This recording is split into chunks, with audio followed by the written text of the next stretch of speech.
Olá, pessoal, bem-vindos ao nosso giro semanal sobre o mercado financeiro. Semana de decisão de taxa de juros aqui no Brasil. O nosso Copom decidiu aí interromper o ciclo de queda da nossa taxa Selic. Ela foi mantida em 10,5%. No comunicado, logo após a reunião, o nosso Comitê de Política Monetária justificou essa decisão devido a uma piora do cenário externo e também uma deterioração das condições fiscais internas do Brasil. O comitê justifica que isso vem causando a desancoragem das expectativas de inflação. E essa decisão de manter a nossa taxa de juros em um patamar mais alto visa trazer aí as expectativas de inflação para o centro da meta, que é de 3%. Essa decisão do Copom foi bem vista pelo mercado financeiro, que já era esperado, mas principalmente o fato de ser uma decisão unânime. Todos os 9 diretores votaram por manter a taxa Selic estável, dispersando aí um pouco de uma divisão política dentro do comitê que foi deixado logo após a última reunião do Copom. Mesmo com as pressões do presidente Lula para uma queda da taxa Selic, todos os diretores votaram aí a favor de manter a taxa Selic estável. Aliás, as falas do presidente Lula causaram um certo mal-estar no mercado financeiro ao longo dessa semana. O presidente Lula chegou a criticar aí fortemente o presidente do Banco Central, Roberto Campos Neto, antes mesmo da divulgação dessa decisão do Copom, e chegou a dizer que o próximo presidente do Banco Central devia ser uma pessoa mais cascuda, com mais experiência, capaz aí de não ceder às pressões do mercado financeiro. Isso fez com que o mercado cogitasse, inclusive, o nome de Guido Mantega, ex-ministro da Fazenda, para assumir o Copom ao final desse ano, trazendo aí antecipando a instabilidade da troca dentro do Banco Central.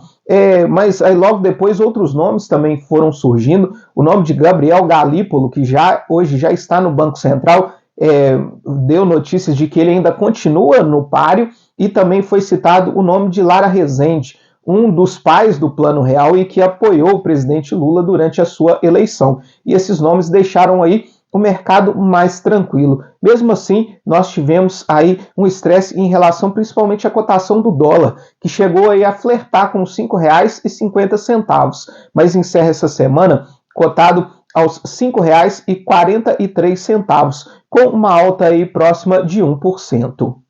Já o nosso Ibovespa se beneficiou aí de uma subida no barril de petróleo e encerrou essa semana com alta de 1,40%.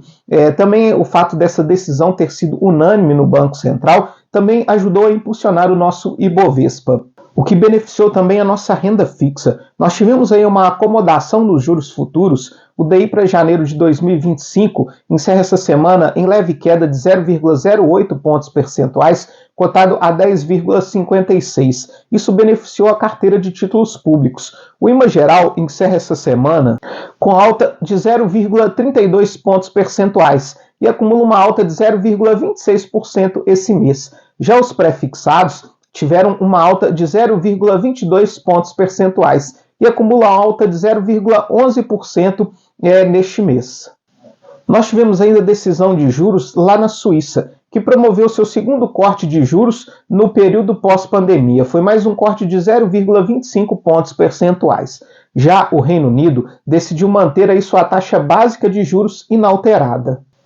No mercado das commodities, o barril Brent de petróleo encerra essa semana com alta de 2,7%, com o barril Brent, referência para a Petrobras, cotado aos $82,07. Já o minério de ferro fechou a semana praticamente estável e a tonelada encerra cotada aos $107,15. Nós tivemos ainda a posse de Magda Chambriard como nova presidente da Petrobras. Em seu discurso, causou um certo mal-estar ela dizer que vai utilizar a Petrobras para o impulsionamento do PIB brasileiro. Mas ela também tentou corrigir aí, dizendo que é dever dela gerar valor para os acionistas privados. Na posse da Petrobras também, o presidente Lula fez aí um discurso que foi muito contra o mercado financeiro. Ele criticou as pessoas que disseram que durante a Copa do Mundo houve corrupção na construção dos estádios. Inclusive chegou a citar que o 7-1 que o Brasil tomou da Alemanha foi aí um castigo de Deus por causa das críticas dessas pessoas. Além disso, ele criticou as privatizações da Eletrobras e da Vale e disse que a Operação Lava Jato tinha o interesse de entregar o petróleo brasileiro às petroleiras estrangeiras. Esses discursos do presidente Lula, muito contra o mercado financeiro, eles acabam trazendo um certo receio, principalmente porque até então nós não tivemos nenhuma novidade em relação ao controle de gastos por parte do governo federal. E isso acaba trazendo aí uma grande preocupação, principalmente dos investidores estrangeiros, em relação a uma piora das contas públicas. As bolsas internacionais também fecharam em alta essa semana. O S&P 500 encerra com alta de 0,75%, a Nasdaq subiu 0,39% e o Dow Jones subiu 1,61%. Já na Europa, o Stoxx 600 encerra essa semana com alta de 0,61%. Na Europa, nós tivemos a divulgação da inflação ao consumidor essa semana. Teve uma leve aceleração aí na inflação anualizada. E agora o CPI lá acumula alta de 2,6% nos últimos 12 meses. Nos Estados Unidos, nós tivemos a divulgação da produção industrial, que registrou alta de 0,9%, e das vendas do varejo, que registraram alta aí de 0,1%. Para a semana que vem, nós temos a divulgação de dados de inflação nos Estados Unidos. Temos também a divulgação dos dados da inflação aqui do Brasil. Sai nosso IPCA 15, prévia da inflação oficial, e também o IGPM medido pela Fundação Getúlio Vargas.